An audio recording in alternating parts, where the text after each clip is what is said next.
Hey, what's up, guys? This is Wayne, part of the Yo Bro Gaming and Reviews. It's kind of late, but I decided, what the hell? I just go ahead and throw this onto there, throw this game review onto it. This is gonna actually be my third game review. Yeah, and I figure, what other game than the third, and actually, gotta be honest with you, the best installment in the Infamous series. This is Infamous Second Son. Before I actually get into the characters and the story synopsis to it, I had to be honest with you. Whenever I heard that they were coming out with another Infamous game, I was kind of, if you guys have played the second game, then you'll know what I'm talking about. But for those who haven't, spoiler. This is why I say this, because I was kind of iffy on an idea of a third Infamous game. This is the reason why I was iffy, because Chloe McGrath dies in the second game, which actually left me really, really heartbroken.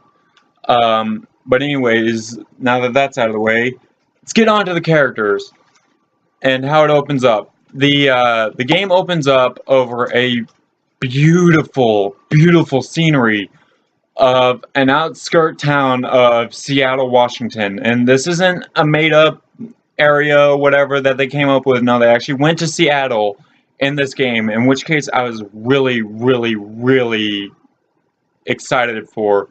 But like I said, it opens up over a vast area of an outskirts of Seattle, Washington. The first character that you meet, a lot of people were having a lot of grief with. They're like, oh, this character's never going to work out. How the hell is he going to do this? No. You meet up with this guy, and his name is Delson Rowe, and that's where I got this vest from. This is actually his. I got it off Amazon. But, yeah, you meet him.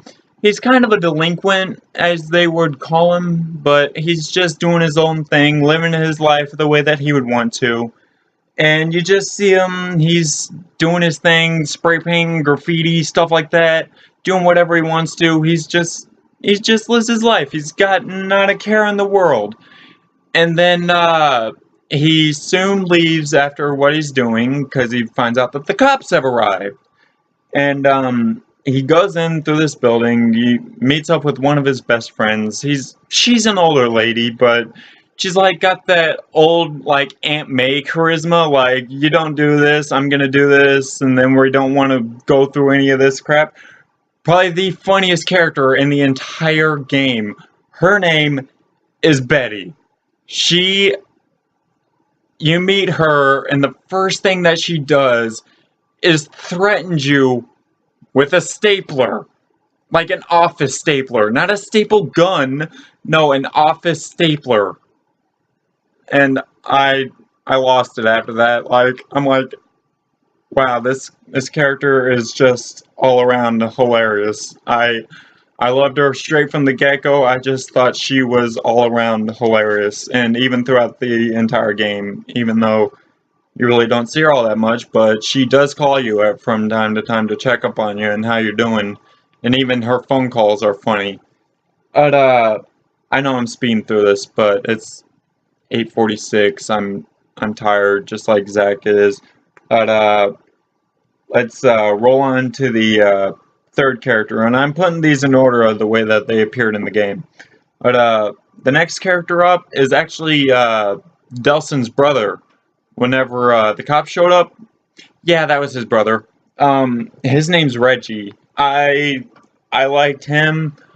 I liked him a lot. I just wish that they would have used more of him. Well, actually, they did use a lot of him. Reggie is the more older brother, because he is the older brother over Delson. He's he's the older brother. He's that type that protects you, listens to what you have to say.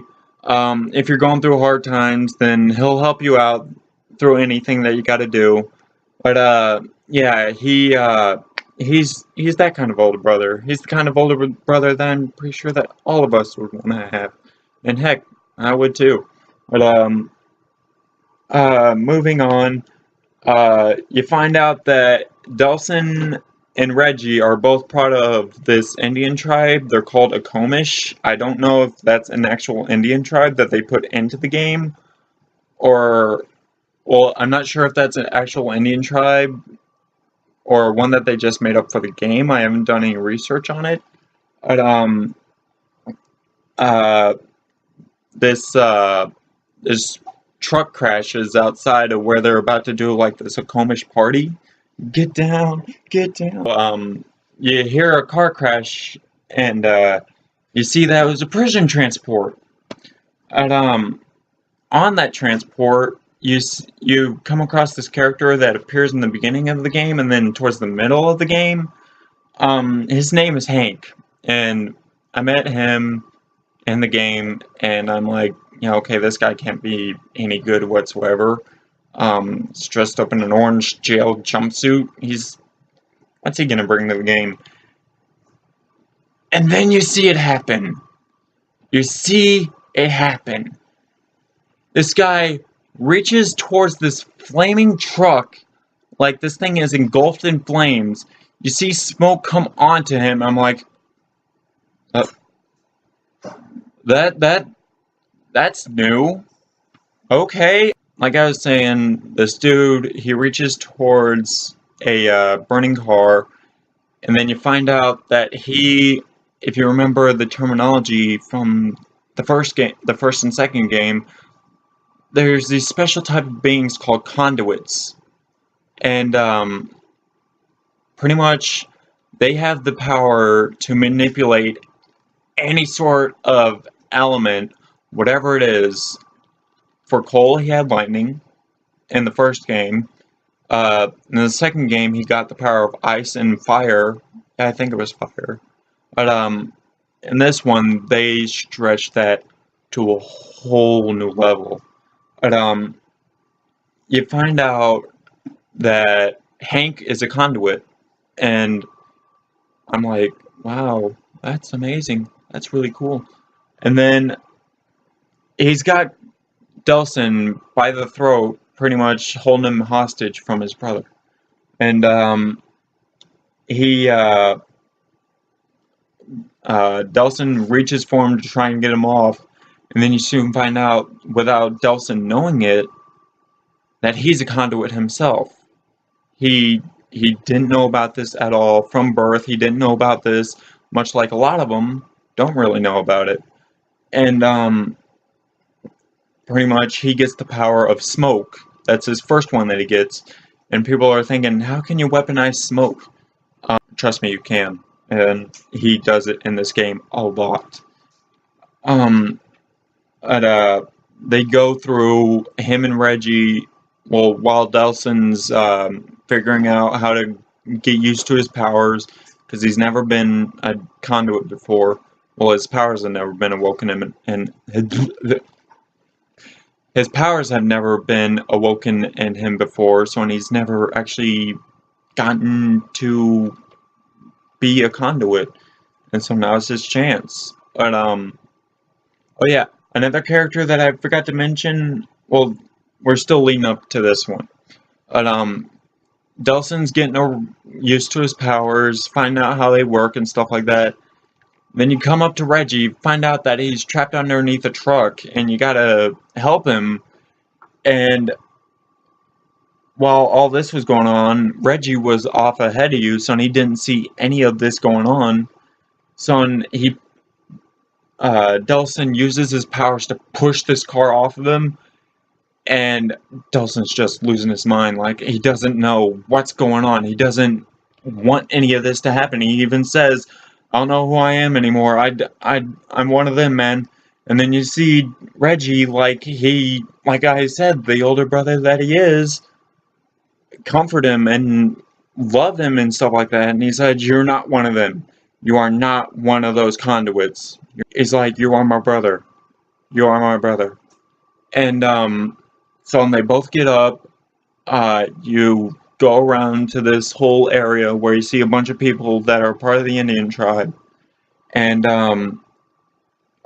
he without wanting to, Delson uses his powers to bust open this gate so that way people could get out, and everyone's freaking out. They're like, "Oh no, Delson's a conduit. What?"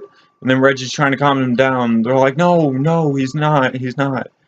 And moving on to meeting up with this next character coming up, and trust me, from the moment the camera pans onto her, you could tell that she's going to be a utter, and I know Zach doesn't want me cussing on this channel, I don't blame him, but whenever I say this with all sincerity in my heart, this chick is an utter bitch. The words expressed by Wayne were to describe his disdain for the character in question. However, words cannot be used. Thank you for watching. Emphasis on the B, and the I, and the T, and the C, and the H. This chick is all around a freaking massive bitch. Her name is Augustine. And you meet her, and I forget what the military calls them, but she is a conduit herself, even though she wants to deny that fact. And Delson actually brings it up and throws it in her face, which is hilarious. But no, she has the power of concrete, and what she does to Betty made me want to kill her right then and there. She puts shards of concrete through her legs, and they don't go in. No, they're coming out from the bone. There's no removing that at all. Not at all. But yeah, you go find her. Yeah, you pretty much have to go to Seattle to try and find Augustine. And since he said it himself, he's pretty much a power sponge. He can take any power that he wants from any other conduit. And, oh yeah, let me throw this in there. There's this jail that Augustine keeps all the conduits. It's called Curtin K. I'm pretty sure that's a made-up prison name, but I just thought I'd throw that in there. Reggie and Delson go to Seattle to try and find Augustine so that way he can soak up her power, so that way he can fix everyone there. And yeah, you're going along, finding all the dupe people that I like to call them, even though they're DUP. They're the people in charge of all the conduits and finding them. But yeah, eventually you come across this really outlawish like character. You could tell from the get-go that she's not messing around with anything and what she does. But My name's Jerry. I'm not fucking around! Yeah, pretty much. You can keep that in. But yeah, her name is Fetch. That's not her real name, but that's what she likes to go by, and that's what her enemies call her. She has the power of Neon, in which I was wanting that from the get-go. I was wanting all these powers that I saw in the commercial, like, straight out of the gate. And sooner or later, after I got them, I was just utilizing each and every one for everything that I could use and get and do. But yeah, you meet her, and actually these two just met. They do a mission together, and then already they're making out and having sex and stuff like that. I know that's not really appropriate to throw on YouTube, but yeah, they just meet. She's all hyped up, like, from the mission that they just did, and straight out from the get-go, she's got to find a way to freaking do it. And what else than freaking make out with Delson Rowe, and then, bloop, do the deed later. But, no, moving on from that, yeah, then they go along, do their thing that they gotta do. And it's funny, the characters that you meet already have your cell phone number. I just realized that. Like the characters that you meet that I've named off already, except for Augustine and Hank, they already have your cell phone number. Hey, there's your number. But no, the next one up, the next character as you're going through doing all your stuff, saving the people of Seattle, even though they don't like conduits. I mean, humans fear what they don't understand. The next one up, and this dude knows how to make an entrance. This guy's name is Eugene, and you could tell already from the name that this dude's a freaking geek. And I knew it from the get-go too, but I just didn't see him. You saw him in this video angel demon thing, whatever. But yeah, you see him from the get-go, and out of his angel video form, whatever, and that's his ability. He's a conduit too. His ability is television. But yeah, his ability Delson really likes and wants to learn how to do it. And coming up on 17 minutes, you can cut that out. And yeah, they all team up after they met each other, got into the whole triangle circle thing, and this is determined on your actions. This affects the gameplay too. I forgot to say that, much like the other two games. Leading up to them all getting along, fighting baddies and stuff like that, doing what good guys do. They eventually find Augustine, and boy, does Delson lay the smackdown on her candy ass. Holy hell, he puts her in a world of hurt. And then he takes Augustine's powers, and then finds out the truth that the reason why she built the prison was to protect the conduits? No. But yeah, you find that out, and then you pretty much put her on a mantle for all of Seattle to see. And then coming up on the end, and this really, really touched me, like, in the major organ. You go back to, I forget the name of the place, the headquarters of the Imfamous. You heal Betty. She wakes up and then finds out what happened, and she thanks Delson. And yeah, that pretty much concludes my review for Infamous Second Son. But what sucks is I don't got a PlayStation 4. Otherwise, I'd be playing it right now. But if yeah, if you like the game, if you like the Infamous games, then I'd advise this one. I really do. And you can follow me on PlayStation Network at Punisher Slayer 19. You can follow us on Twitter at Zach2002. And yeah, subscribe, comment. You know what to do. It's been real. It's been fun. But it ain't been real fun. This has been Wayne from the Yo Bros Gaming and Reviews. See you guys next time.